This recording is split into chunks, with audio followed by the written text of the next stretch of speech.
That is one of the best responses I've ever seen in my life as a Thunder fan.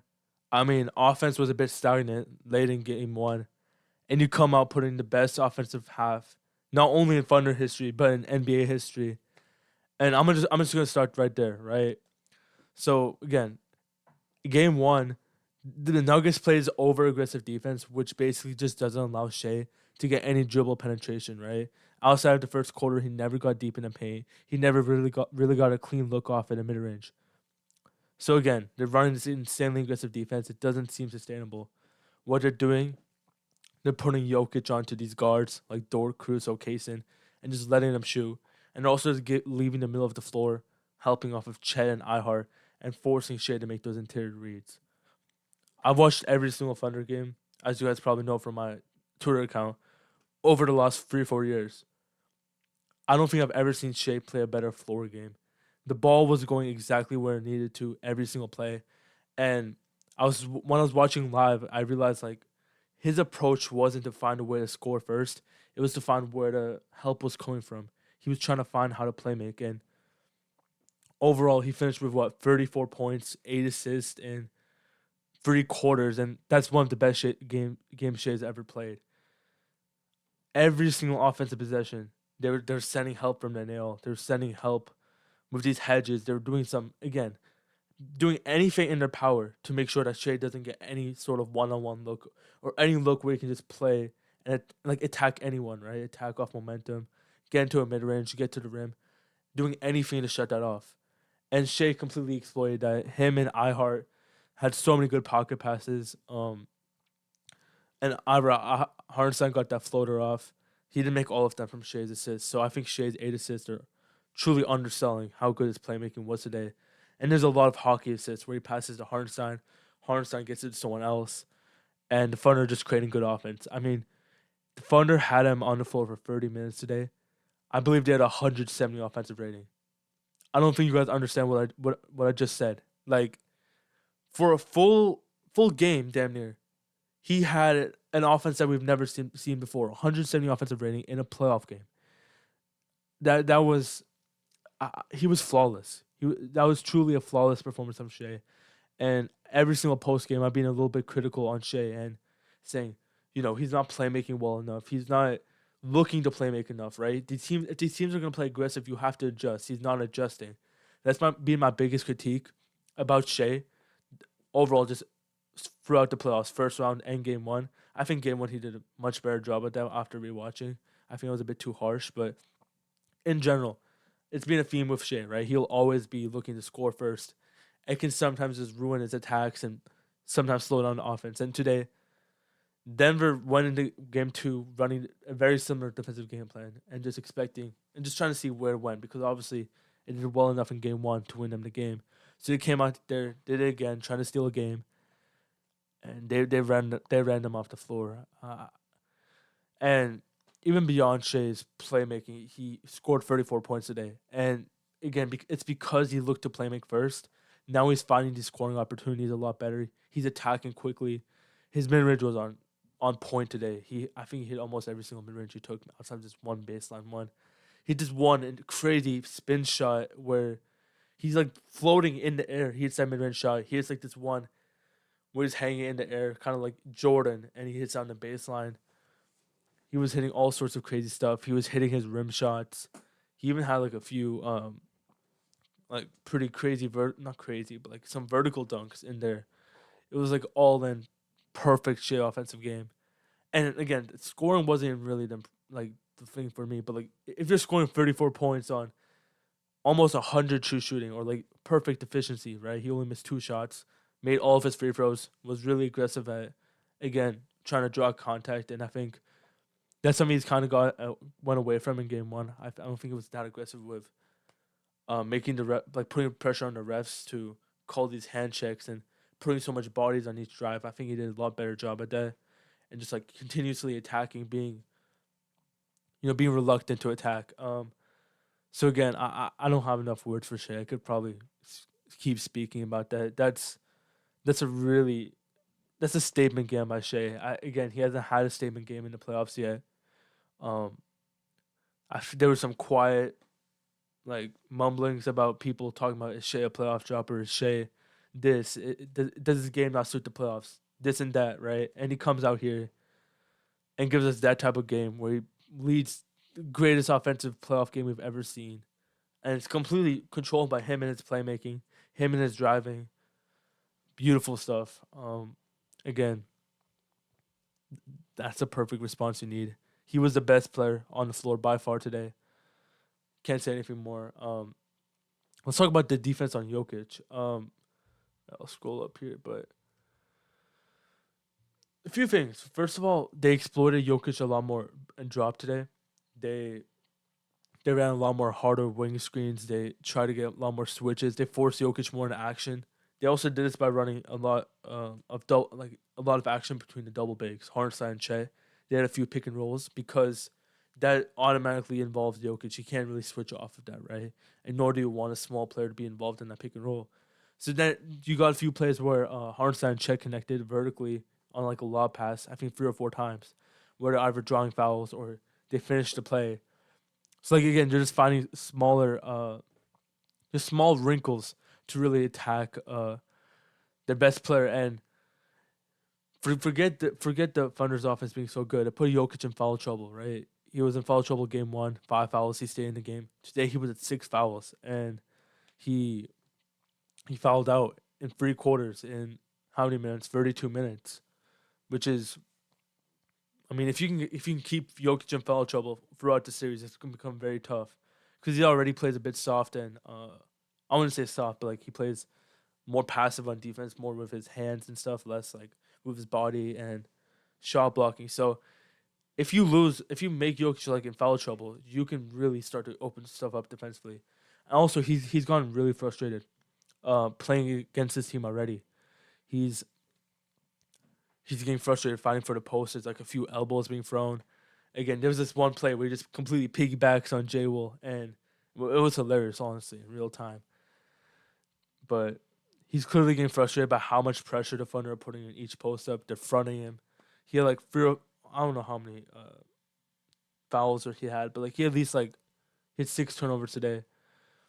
So like, and I think at least 2 or 3 of them were like him just doing too much contact before the ball was even initiated. So like again, almost a few flagrant plays that could have been called or not. So if you can get Jokic frustrated, if you can get Jokic like, if you can play physical with Jokic, that's all you really need, right? I think they honestly did a pretty good job of that in game one until the fourth quarter. I think they did a pretty good job at like forcing turnovers, forcing him to be extremely physical as a scorer. I think they did a good job at that, but they took it to another level today. I think Hardenstein and J Will, they were both used more initially on Jokic, and they did a perfect job at making sure he didn't get deep post positioning. Someone in the playback chat counted it, but like he only got a paint touch like 2 or 3 times in the first half. Every single other play was like a deep mid range or him playing away from the restricted area. So if the further you keep Jokic away from the rim, that's the better, right? So that really really impressive stuff out of defense. And Mark Daigneault, big shout out to Mark Daigneault because obviously people were on his head, but for fair reason, for those late game one reasons. This doesn't excuse those that late game one decision making, but end of the day, he's one of the best coaches, if not best coach in the world, because of his game to game adjustments, and he saw what the Nuggets were doing to the Thunder off defensively. Just ran that scheme off the floor. And if they want to run that again, that's fine. They might make some small like tweaks, but all in all, I don't know if you can really be fine running that. Jamal Murray. Let's talk about Jamal Murray real quick. For 2 games, the Thunder have completely neutralized him, and kind of expected this to an extent throughout the series, but he's barely getting any shots up. They're playing really aggressive on getting over on these pick and rolls, and they're doing a great job in screen navigation. I think Dort kind of struggled a bit uh, to begin game one, which is when Jamal kind of got going. But for the most part, man, they're doing a wonderful job. Kaysen in specific, J Dub in specific, they're fighting really well. And again, Jamal's not a very versatile player. He's still very like pull up a reliant shooter. So as long as you put pressure on him and keep him from getting downhill, keep the two man game from him and Jokic just stagnant. I think that happened a lot today, where Murray would come off a pick and roll, and there was just not much being opening up. Like they're just extending, they're pushing everyone back, right? It's horizontal defense. They're playing with their guards. They're just trying to push everyone back away from the paint. There's two ways to prevent rim points: by putting pressure through your guards and through speed, and then having natural rim protection. The Thunder have both, but they're even better at horizontal rim protection, where they just completely take away passing lanes, completely take away the ability to get deep in the paint. So I'm really really really happy about uh the defense between those two. I didn't think game one was that bad. I do think the Jokic fourth quarter kind of which was obviously insane shot making. He kind of figured the one on one coverages out. He kind of exploited that a bit, but I think for the most part they've done really good on both of them. Uh, MPJ does not look good in the series at all. And it's because again, like I just mentioned, the Thunder have a lot of speed, and they can recover to these shooters so fast. Completely gets them out of rhythm, has them pump faking a lot. They're not shooting a lot off the catch initially. Like there's a reason why the Thunder have the best 3 point defense in the league. It's not just coincidence. It's not just luck. They're really good at all these figures, at Xing out and making sure they make the right rotation. All these habits they build over the year. I don't even want to like become that type of guy, but like it's really the habits that you build every single day, right? And him and like they're just not getting 3 point shots up. I mean, Denver shot 40% from free, but before garbage time, I feel like they were just one game good 3 point shots up. We're talking about this real quick, but the entire Russ thing was pretty funny in my opinion. There's a lot of criticism, which I think was valid, about the Thunder, giving a standing ovation to Russ in game one of a playoff game when shit was at the line. And they started booing him today, which was, I didn't expect that turn. I expected maybe like a little less cheers maybe, but like they started booing him, which is, you guys do you. I like that better than cheering at least, but that was interesting. Russ got in a few scuffles. It was really fun with him. I love Russ. He also had a pretty decent game, especially to begin. J Dub, this is completely what you want from him. Today, shot 11 shots. The thing with J Dub last game, he just played way too fast. He was playing off balance. He's playing off 1 foot a lot of the time. He was not playing off his normal 2 feet. He was always like playing off movement. He wasn't playing like a lot of set shots. This game he was playing a lot more normal rhythm. It looked really good, man. Um, Also, he didn't really force many shots today. I mean, 11 shots, right? Again, like he was spraying the ball a lot more. I think again, I talking about Shay's playmaking, but I also think J Dub also exploited some of the similar things, like the interior passing to iHeart. Um, like the thing that Denver was doing is that it's not that Shay and J Dub weren't even making the passes; it's that they were making the wrong passes. They were just passing to they're kicking it out, which is what Denver wanted, and they knew where the ball was going, so it was easy to close out. Now that you're passing inside, you can create so many more advantages. And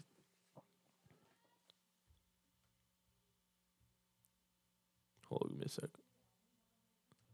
Sorry, I had to stop, but I think we are talking about Jada making those interior reads, and like once you get the ball in the middle, you get so many more advantages. Like you saw Dor at the dunker spot a lot today. Dor getting finishes inside.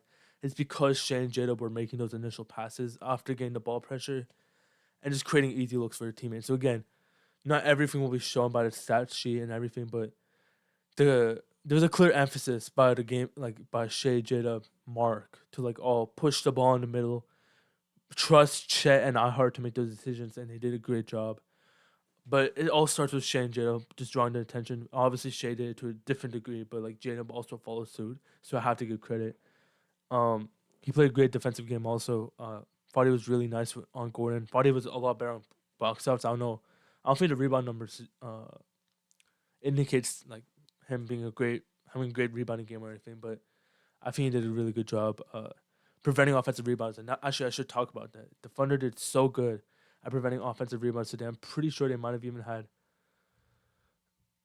They did not have more, but it was like in the first half they had a higher offensive rebound percentage than Denver. Second half might have skewed stuff, but like the main reason the Thunder lost game one was because of the offensive rebound differential, right? Denver had like a 40 offensive rebound percentage. OKC had like a 15, 10 to 15. Completely neutralized today for the most part. They again clear emphasis on box down more. I think and that's why Chet had a lot of rebounds. I don't know if just because of him, but I think like there's a much more like team emphasis and team effort to get those boards. I think Chet played a really good defensive game. He played less on Jokic, so they changed the game plan a bit. But he was great. He was great at Gordon at the roamer spot. He was great at like just being in another body, right? So whenever iHeart is going to Jokic, whenever Jokic spins, Chet is there. It crowds the paint and line. This is how you force turnovers on Jokic, right? Jokic has only had like 11 to 12 assists on like 13, 14 turnovers for 2 games. And it's because the Thunder are being so good at um are so good at like collapsing the ball and making sure that Jokic is always seeing bodies. So really good job by them. Jay will offered a lot of resistance when he was playing him for 2 3 minute spurts. I mentioned this earlier, but like this could be a series where Jay will low key does get like a few bench minutes because like uh he does offer like a legit body for Jokic, so like he can give you like an option once Chet and Hardenstein maybe like a little bit rested or you want to go double big, right? But Chet and Jay Will, I think that's a great option. So I like that look. Jay Will's also hit his free, so shout out him. Uh, Joe didn't play much today, but when he did in garbage time, hit his 3 pointers. Great job by him. But again, like that's really all I have right now. I'm gonna make a Shea video tomorrow, 100%. I already like mid game. I was like, nah, this Shea has been so good today. I have to make a video on this, so I'll go through the footage and try to decipher what actually happened. Oh, I'll mention Kaysen. Kaysen hit his 3 pointers today. Also had like 2 or 3 really great digs on Jokic where they're posting up, and Kaysen has obviously awesome hands and obvious off ball awareness. He completely stole 2 plays from Jokic. Caruso didn't play much in result, mainly because it was a blowout, but also Kaysen was playing so well.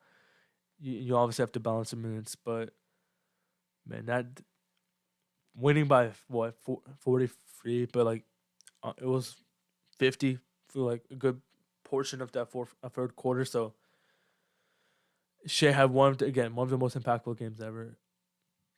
That was what you needed. That was the reassurance you needed. Like after a really disappointing game one, even though they didn't play the worst game, it was just like obviously the ending just completely took away everything. But now, 5 game series, win at least win one and never. I think they'll win. I think they can and will win both. But I'm feeling good about the series. I'm feeling good. There's only so much things that Denver can put on Shea, put on this offense, and I don't really know if they have the personnel to really, really offer some resistance. And I think OKC perfectly countered today. We'll see what Denver's next chess piece is, but I'm excited, man. That's it. If you guys want more Thunder content, obviously subscribe. Any comments, any suggestions, any questions, Thunder related, I'll always be happy to answer. Always. Again, Shea video tomorrow. Thunder up, man. Appreciate all of y'all. Peace out.